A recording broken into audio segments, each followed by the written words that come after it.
We are going to tour this brand new 5-bed, 5-bath, 5,000 square foot home located in Salt Lake City, Utah. Right inside the front door is the office. This was a little bit of a dreary winter day in Utah, and so I wanted you to see what it looks like in all its glory with the sun coming in. The entryway and living room is beautiful. It's light and airy. I will say the craftsmanship in this home is unlike anything I've seen. Just every little detail was perfect. I think it is a little plain and it could use some texture, but it is a blank canvas for whoever buys this home. This is in the butler's pantry. The tile, the black tile, I love that that is coming in with the lighter cabinets, but not white, just that light wood oak. This is a very modern kitchen with those black countertops and the hanging light fixtures.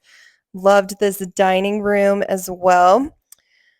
There is a detached garage, which was apparently part of the city's zoning requirements, and so that is a little unique.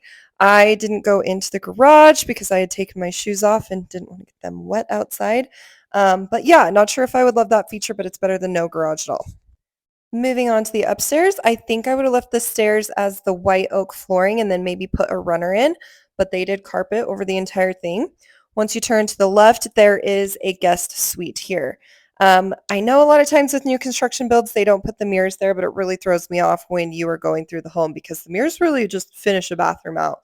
One thing that is beautiful about these front of the house facing rooms, the view is incredible. And like I said, it's pretty dreary in Utah right now, middle of January, but I can only imagine how beautiful that view is in the middle of the summer.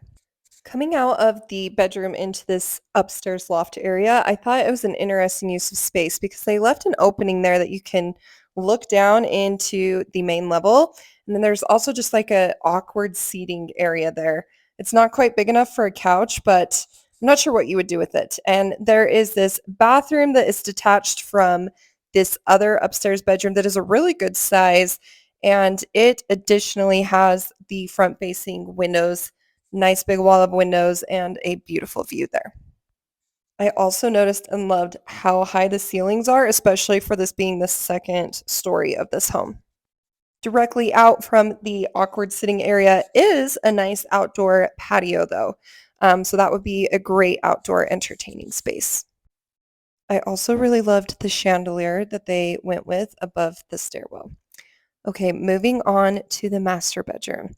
This is probably one of the favorite master bedrooms that I have toured in any of the homes we've been going through lately. I think they did a great job, and it has all of the check boxes. You've got your huge tub there, as well as a massive shower. It doesn't get much better than that. I love that they have the lights underneath the countertops and the cabinets.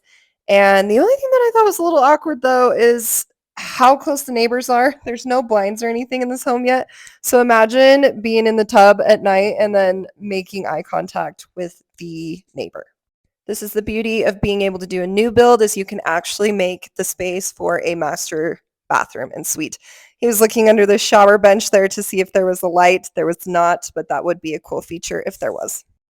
There is a fun little coffee bar nook there. Obviously, you can make that into whatever, but the closet is to die for. You've got a washer and dryer hookup, as well as plenty of space. I love the cabinet wood texture that they went with, and these windows are to die for, although you do have quite a few neighbors that would be able to see you. So, yeah, you'd probably have to have some blinds for if you were up really early in the morning or if it was at night. So not my favorite having an entire apartment type complex behind your home, but it is what it is.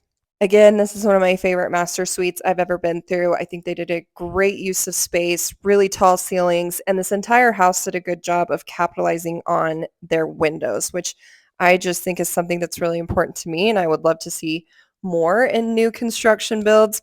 And I love that there is a little sitting area patio off of the master bedroom here where you could go enjoy your coffee from the coffee bar. Okay, now let's shift gears down to the basement. Right off the left of the stairs is the laundry room. Pretty blank canvas right now, but you can make it your own. And then this is where there are 2 additional bedrooms down here. Both are a pretty good size. And I thought that the closet space was really nice as well. Lots of storage in there. This is the Jack and Jill type bathroom that would also be used for any of the entertaining downstairs, but it is a great shower. It's huge. It's a steam room. They did a great job with that. Once again, it's a little weird seeing bathrooms without mirrors in them, and so it is kind of odd to tour a house like that. And this is the last little area where there's an additional kitchen and entertaining area that also goes into a theater room. And one thing that I wanted to show was what the backyard of this home would look like in the summer. Good little space, nice little lot size. So the final price of this home is $2.699 million. Let me know in the comments what you think of this home.